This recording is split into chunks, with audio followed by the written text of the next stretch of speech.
Live out the days. That's what it turns into. Do the time. Try to get the breaths to match.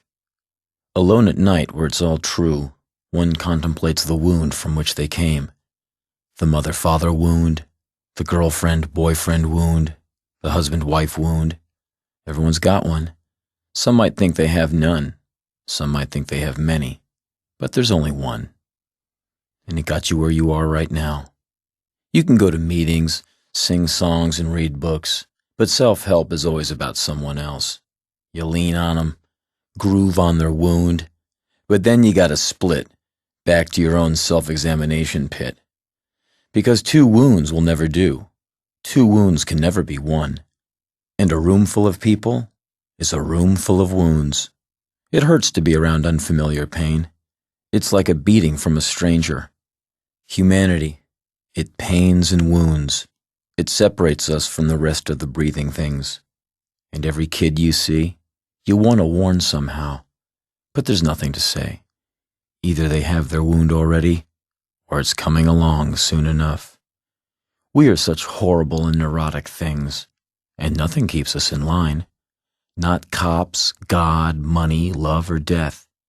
Because the wound is there, and it just waits until you've stopped talking and looking around to say, "You're done here, let's go." The wound is always right about that. What I would give for anonymous, woundless nights, not just ones with my back turned to it.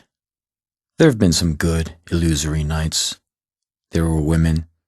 We played with each other's wounds, and both thought they got the better part of the other. But you know that one. It's just sad distraction and sanctioned cruelty, a mutually agreed upon brutality. I think some of the saddest moments of my life have been spent with my face in some woman's neck, pushing away, going nowhere. Two people getting together to do this is poison dripping from a bare bulb in a rent-by-the-week, by-the-month semi-furnished room.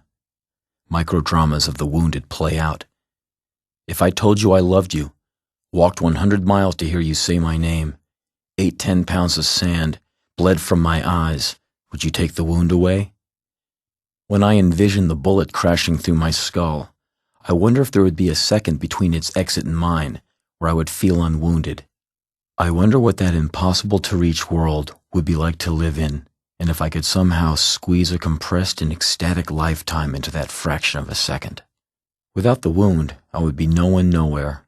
Without sorrow, without a song. My paint would run dry, my blood would thicken, and my words would be ash falling back into the mouth of a dead volcano. Years ago, I went out with a woman who only enjoyed sex in a few positions. Memories of her uncle ruined the rest.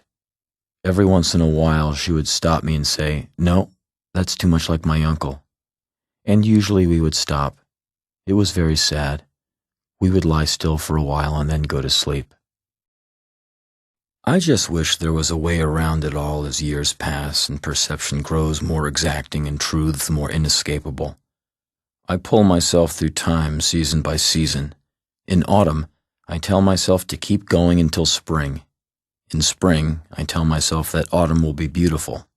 I graffiti the wound with a smile, and now and then it sticks for a while. But only because I see yours.